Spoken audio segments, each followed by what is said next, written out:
जय हिंद दोस्तों। Exam time में आप सभी का स्वागत है। और जिन लोगों ने चैनल को सब्सक्राइब नहीं किया हो वो लोग सब्सक्राइब कर लें, और जिन लोगों ने सब्सक्राइब किया है उन लोग को धन्यवाद। परिंदों को मंजिल मिलेगी यकीनन, ये फैले हुए उनके पर बोलते हैं। परिंदों को मंजिल मिलेगी यकीनन, ये फैले हुए उनके पर बोलते हैं। अक्सर वो लोग खामोश रहते हैं, जमाने में जिनके हुनर बोलते हैं, जमाने में जिनके हुनर बोलते हैं। इसलिए अपने आप में हुनर पैदा करो, तभी आपकी वैल्यू बढ़ेगी, क्योंकि वैल्यू जिसकी होती है उसके आगे दुनिया झुकती है। इसलिए वैल्यू पैदा करो। अब जैसे हीरा है, अब हीरा कितने ताप दाब के कारण, हीरा एक्चुअली में कोयला ही होता है, लेकिन ताप और दाब के कारण वो अपनी वैल्यू बढ़ा लेता है और हीरा बन जाता है। और हीरे के आगे दुनिया क्या करती है? झुकती है, उसको सलाम करती है। उसको वो मिल जाता है तो उसको 7 तहखानों के भीतर छुपा के रखती है। इसलिए आप भी हीरा बनो, और तभी आपके आगे दुनिया झुकेगी। और आप हीरा बनने के लिए आपको बहुत ज़्यादा कुछ नहीं करना है, बस आपको पढ़ाई करना है। आपको ध्यान देना है शिक्षा पे, क्योंकि शिक्षा ही एक वो ऐसी चीज़ है जो आपको क्या बना देगी? आपको हीरा बना देगी। ओके, क्योंकि शिक्षा एक ऐसा जादू है, जो कोयले को हीरा बना देती है, मूर्ख को विद्वान बना देती है, अंधे को देखना सिखा देती है। ठीक है, अगर जो आप बिल्कुल भिखारी हो और आपने शिक्षा गेन कर ली है तो आप आने वाले टाइम के राजा हो, राजा। ठीक, तो इसलिए आप लोग शिक्षा पे पूरी ताकत झोंक दो, फिर देखो आपकी ज़िंदगी कायाकल्प हो जाएगी, कायाकल्प। चलो आगे बढ़ते हैं, हम लोग भी अपनी ज़िंदगी का कायाकल्प करते हैं और आगे बढ़ते हैं। तो आज हम लोग पढ़ेंगे उप प्रधानमंत्री। ठीक है, उप प्रधानमंत्री। इससे पहले हम लोगों ने क्या पढ़ा? प्रधानमंत्री पढ़े। ठीक है, सही तरीके से। और आज हम लोग क्या पढ़ेंगे? उप प्रधानमंत्री पढ़ेंगे। तो चलो देखते हैं, उप प्रधानमंत्री से संबंधित पहला पॉइंट देखते हैं। उप प्रधानमंत्री से संबंधित हम लोग क्या देखते हैं? पहला पॉइंट देखते हैं। उप प्रधानमंत्री से संबंधित पहला पॉइंट देखते हैं। क्या उप प्रधानमंत्री का वर्णन संविधान में मिलता है? तो नहीं। उप प्रधानमंत्री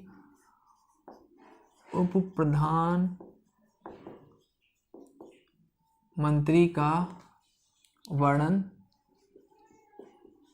संविधान में नहीं है।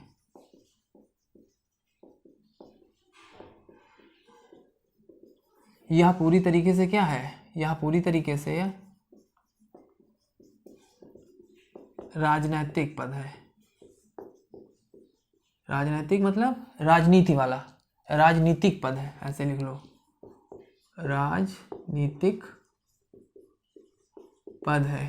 ठीक, यानी जैसे गठबंधन में सरकार बनी तो मान लो हम पीएम बन गए, और जो लोग हमारे साथ मिले हैं, ठीक है, अपने कुछ कुछ सांसद लेके आए हैं, तो हमने उनको उसमें से एक को उप प्रधानमंत्री बना दिया। ठीक है, तो उप प्रधानमंत्री का वर्णन संविधान में नहीं मिलता है, यह पूरी तरीके से राजनीतिक पद है। ठीक, आगे बढ़ते हैं। ठीक है, तो उप प्रधानमंत्री जो होता है, उप प्रधानमंत्री के पद की शपथ नहीं लेता है। तो उप प्रधानमंत्री किस पद की शपथ लेता है? मंत्री पद की शपथ लेता है। मंत्री पद की शपथ लेता है। ठीक है, उप प्रधानमंत्री मंत्री पद की शपथ लेता है। ठीक है, उप प्रधानमंत्री की शपथ नहीं लेगा, लेकिन पीएम जो है वो पीएम पद की शपथ लेता है। ठीक, आगे बढ़ते हैं। तो उप प्रधानमंत्री का वर्णन संविधान में नहीं है, यह पूरी तरीके से राजनीतिक पद है। उप प्रधानमंत्री मंत्री पद की शपथ लेता है। और आगे देखो, उप प्रधानमंत्री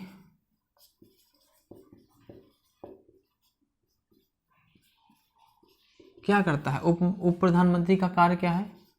उप प्रधानमंत्री का कार्य क्या है? पीएम यानी प्राइम मिनिस्टर की अनुपस्थिति में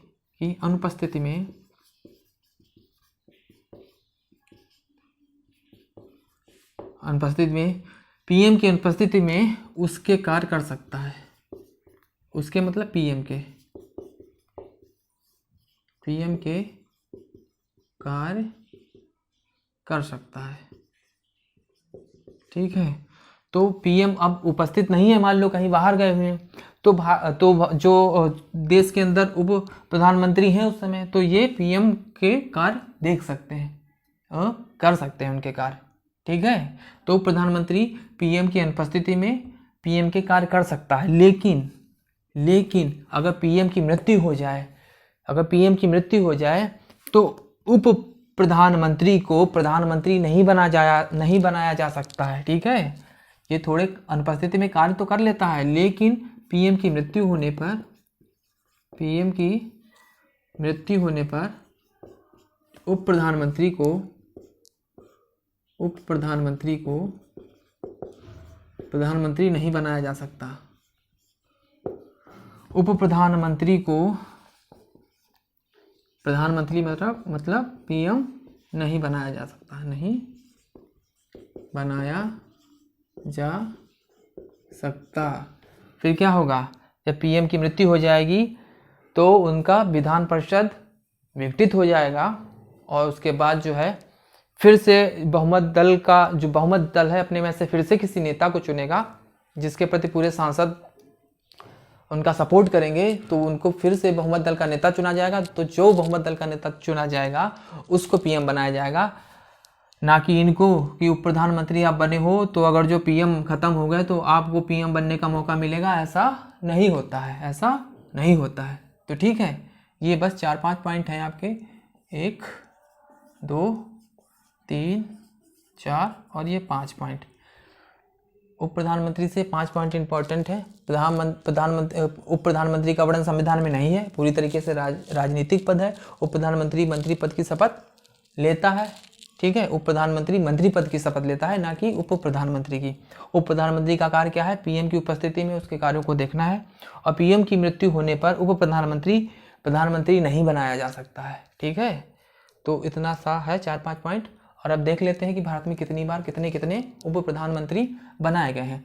तो अब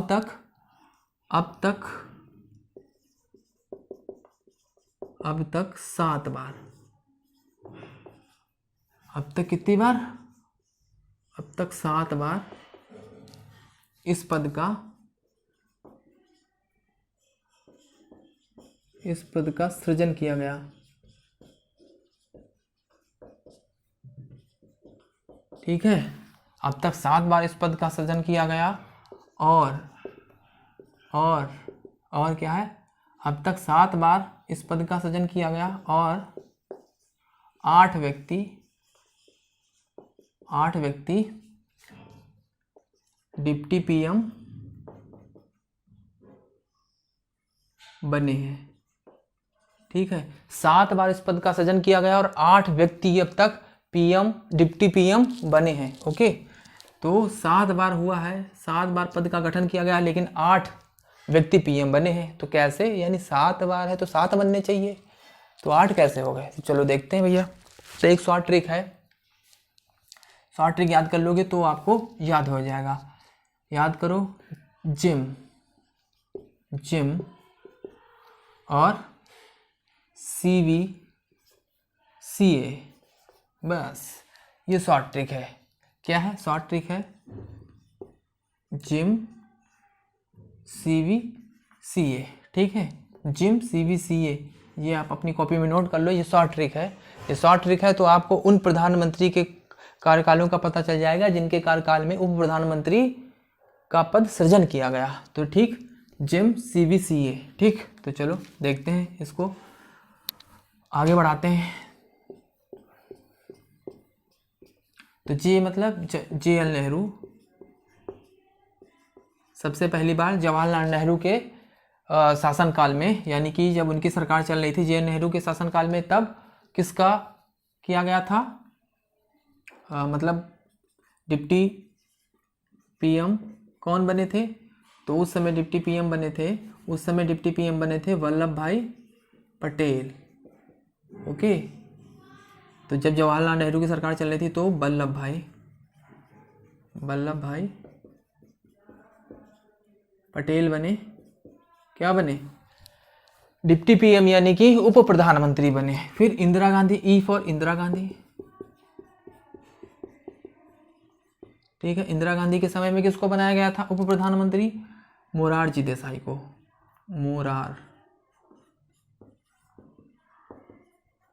मोरारजी देसाई को उप प्रधानमंत्री बनाया गया, ठीक है, इंदिरा गांधी समय में। फिर मोरारजी देसाई बाद में बन जाते हैं क्या, जब राष्ट्रीय आपात लगता है उसके बाद जब चुनाव होता है तो मोरारजी देसाई जीत जाते हैं, तो मोरारजी देसाई ये पीएम बनते हैं, ये पीएम है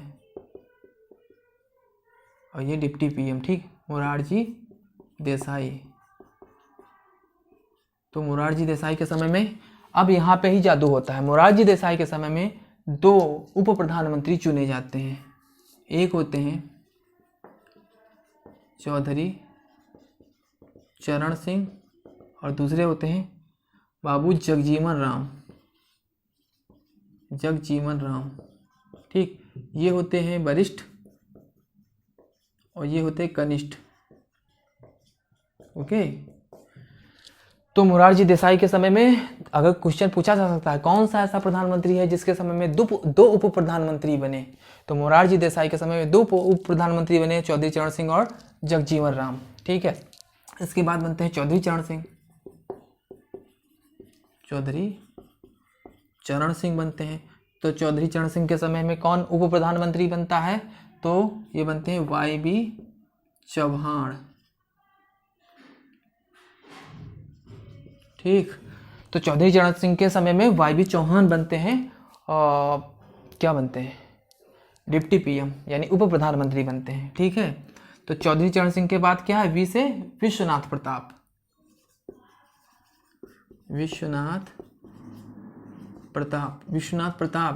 जब विश्वनाथ प्रताप बनते हैं तो उस समय क्या, एक होते हैं देवीलाल उप प्रधानमंत्री बनाए जाते हैं, ठीक। फिर सी से चंद्रशेखर सिंह।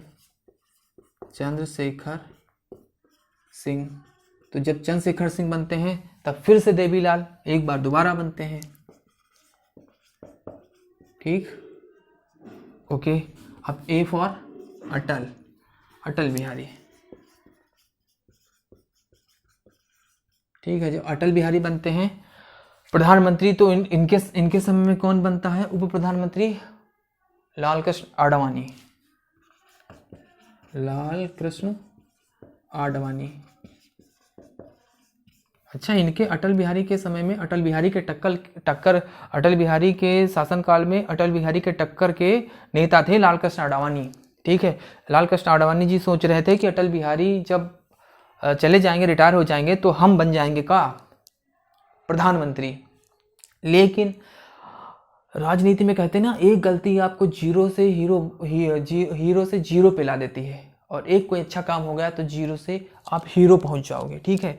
तो राजनीति में एक गलती हो गई भैया लाल कृष्ण आडवाणी से।